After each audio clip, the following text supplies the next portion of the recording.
Good morning. It's Mama Selena for African Daisy, and this is Money Monday.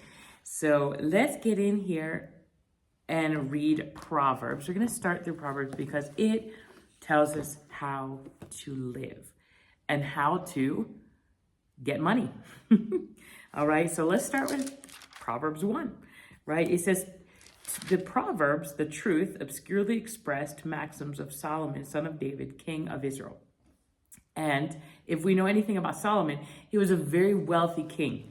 The way I understand, there has been no one wealthier, but he was definitely the wealthiest at the time. But the way I understand it, he was extremely wealthy. So to know skillful and godly wisdom and instruction, to discern and comprehend the words of understanding and insight, to receive instruction in wise behavior, and the discipline of wise thoughtfulness, righteousness, justice, and integrity, that prudent, good judgment, astute common sense may be given to the naive or inexperienced who are easily misled, and knowledge and discretion, intelligent discernment to the youth. The wise will hear and increase their learning, and the person of understanding will acquire wise counsel and the skill to steer his course wisely and lead others to the truth. To understand a proverb and a figure of speech or an enigma with its interpretation, and the words of the wise and their riddles that require reflection. The reverent fear of the Lord, that is worshiping him and regarding him as truly awesome, is the beginning and the preeminent part of knowledge, its starting point and its essence. But arrogant fools despise skillful and godly wisdom and instruction and self-discipline. My son, hear the instruction of your father. Do not reject the teaching of your mother, for they are a garland of grace on your head and chains and ornaments of gold around your neck. My son, if sinners entice you, do not consent. If they say, come with us, let us lie in wait to shed blood. Let us ambush the innocent without cause. Let us swallow them alive like Sheol, the place of the dead, even whole as those who go down to the pit of death. We will find and take all kinds of precious possessions. We will fill our houses with spoil. Throw in your lot with us, they insist. We will have one money bag in common. My son, do not walk on the road with them. Keep your foot far away from their path, for their feet run to evil, and they hurry to shed blood. Indeed, it is useless to spread the baited net in the sight of any bird. But when these people set a trap for others, they lie in wait for their own blood. They set an ambush for their own lives and rush to their destruction. So are the ways of everyone who is greedy for gain. Greed takes away the lives of its possessors.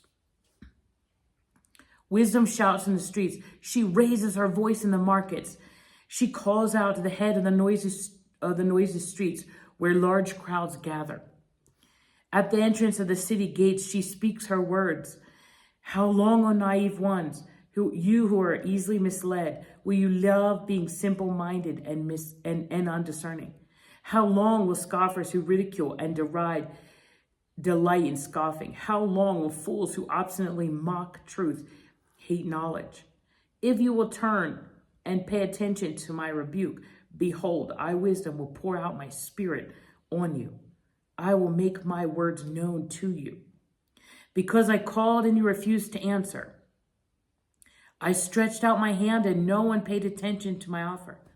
And you treated all my counsel as nothing.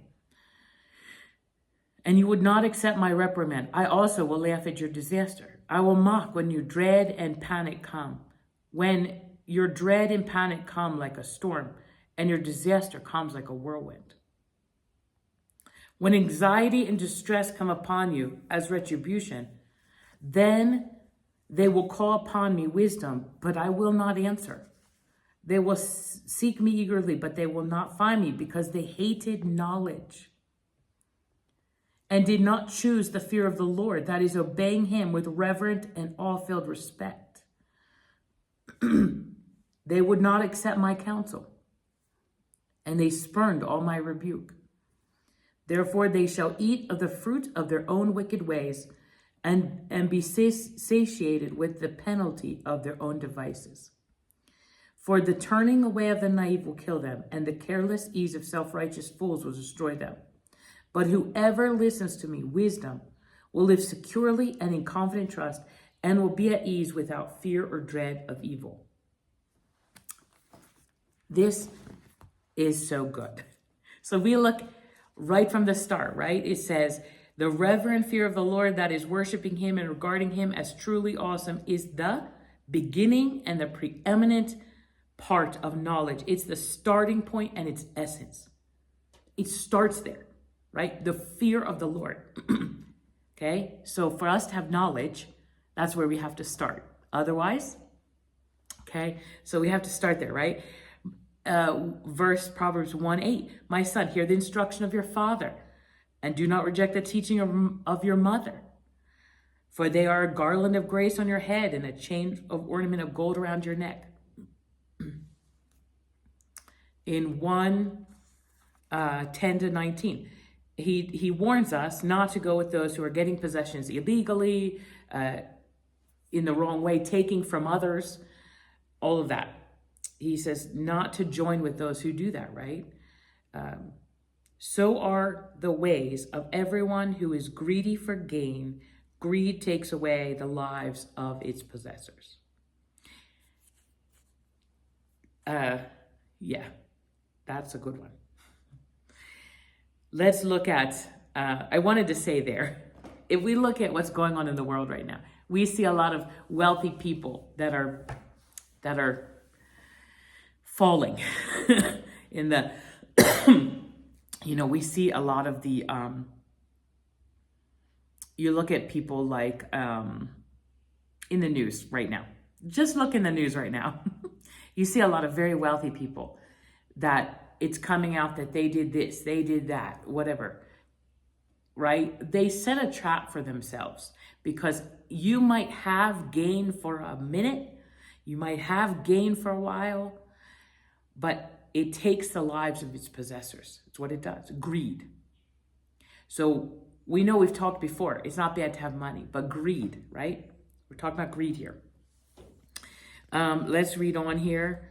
Proverbs 1:30-31. It said, they would not accept my counsel, and they spurned all my rebuke. Therefore they shall eat of the fruit of their own wicked way and be satiated with the penalty of their own devices. God gives us a choice. We always have a choice. And it says that they would not accept the penalty. So there was a lot of things. There was anxiety, distress. There was a lot of things that do not help us in life, isn't it? And then you get to Proverbs 1:33.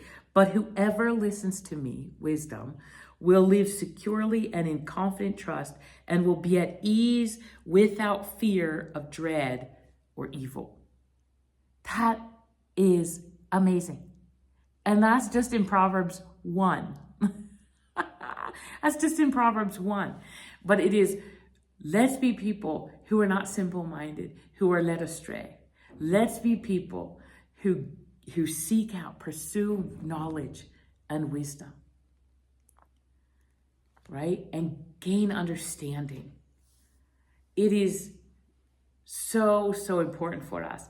And I just love this at the end. But whoever listens to me, wisdom, will live securely and in confident trust and will be at ease without fear, dread, or evil. Because we know, even though you can say, what does this have to do with money?